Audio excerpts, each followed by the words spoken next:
وبركاته. Hordoftoonni sinaaftiif akkam jirtu baga jiraattanii annagaadha alhamdulillah. Namoonni subscribe gootanii na hordofaa jirtan baay'ee tokko galatooma. Warra subscribe hin godhin jirtan immoo subscribe godhaanii mallattoo bilbilaa cinaatti mul'atu sana yoo kaastanii yeroo hundumaa viidiyoon isiniif hojjedhu akka isin qaqqabu isin fayyada jechuudha. Har'a akkuma beekamu viidiyoo yeroo darbee jiniini kawal fakkaatu jechuun viidiyoo dhimma fuula keenyaa irratti xiyyeeffatu isiniif qabadhee dhufeera jechuudha. Akka baay'ee jaallattan shakkiin qabu. Wantichi waan anis baay'ee tokko na fayyade isiniinis isin fayyada jedhee waan yaadeef isiniif qabadhee dhufeera jechuudha. Har'a akkuma taanutti isinitti nan agarsiisa. Turtii gaarii. Egaa akkuma argaa jirtan kana har'a waan isiniif qabadhee dhufe kuno irdii fi yogurt yookiin urgoodha jechuudha. Maanni irdii yookiin turmeric isa jedhamu kana akkuma arguutti jirtanii kan isiniif qabadhee dhufe har'a isaan kana lamaanidha jechuudha.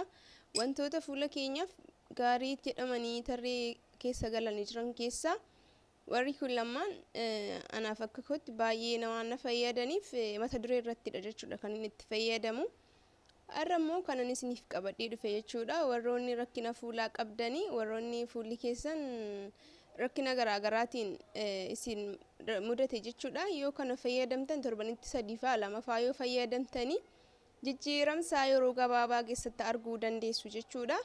Maayini faayidaan isaa baakteeriyaa garaagaraa fuula keenya irraa ittisuu fi fuulli keenya idimee malee akka walitti hin shabashabnee fi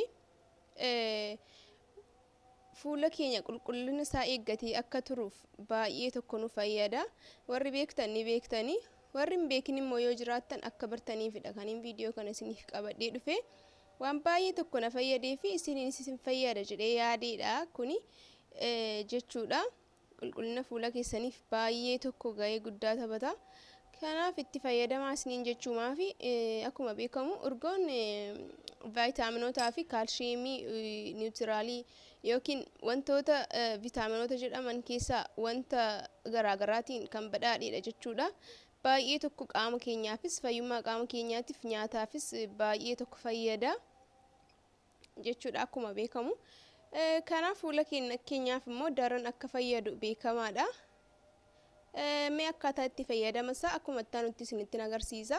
Akkuma argaatti jirtanii amma akka haala itti fayyadamsa yookiin akkaataa itti walitti maknee dibannu irra geenyerra maal gootanii kun akkuma isinitti mul'achaa jiru irdii mankiyaa sukkaaraa kunootti mankiyaa sukkaaraa kana gimmaashii fayyadamtanii jechuudha. Ittiin baay'istanii ittiin guguuttanii jechuudha. Kun akkuma isinitti mul'atu kana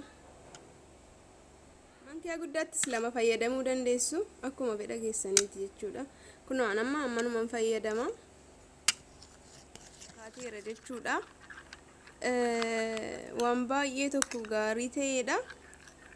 Baay'ee tokko fuula keessaniif gaarii jechuudha. Keessumaa ija keessan faa gajjallaa warri gugurraacha qabdanii warra bakkuma qaama keessanirraati yookiin bakka rakkina baay'ee qaba jettanii yaaddanii masaajii gootan jechuudha fuula keessanitti dibdanii jechuudha. Amma kun akkuma taanutti dibadhee isinitti nan agarsiisa. Kunoo kana fakkaate jechuudha. Irdii yookiin turmerikii fi yogurt yookiin immoo urgoon jechuudha. Kana fakkaata. Fuulatti dibadhee isinitti agarsiisuufini akkuma taanutti na hordofa. Yeroo hundaa yeroo dibachuuf jettan fuula keessan ni qulqulleessitan jechuudha.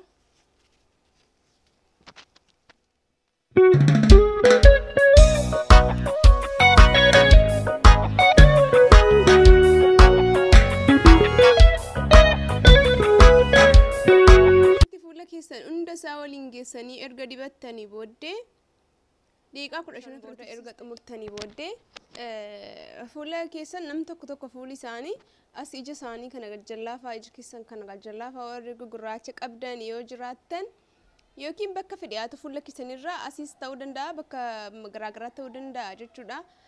Achi irratti gurraacha kan qabattan yookiin as jajjala faa isin kan gurraacha'u namooti garaagaraa jiru. Isin fakkeenyaaf achi irratti tikuratii gootanii achi irratti sukkuumtan jechuudha ija keessan kana jalatti. maafi yeroo sukkuumtan kana dafee sinirraa baduun isaa qalaalumatti dafee sinirraati hin badaa jechuudha. Isin fayyada jechuudha. Faayidaa isaa daftanii arguu akka dandeessaniif bakka rakkina qabaatutti akkasitti sukkuumtan jechuudha. Suutattanii akkasumatti itti sukkuumtan ija keessan gajjallaa kan akkuma argaa jirtanii. Kun akkasitti daqiiqaa 15 erga tursitanii booddee kun akka kanatti ofirratti sukkuumtan. Erga akkasitti sukkuumtanii xumurtanii booda niqattanii jechuudha. Amma dhiqadhee isinitti hin deebi'a. Akkuma argaa jirtan kana fuulli keessan baay'ee tokko isiniif lallaafee fuula bareedaa isiniif ta'a jechuudha. Kun akkuma naannoo argaa jirtan fuula koo kana akkas fakkaati jechuudha. Akka jaallattan shakkiin qabu itti fayyadama.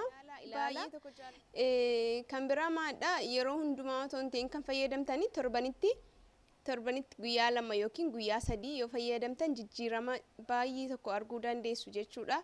Kanaaf itti fayyadamaan dhaamsa kootii viidiyoon irra isiniif qabadhee dhufe kana fakkaata. Waan hordoftaniif galatooma. Bye bye.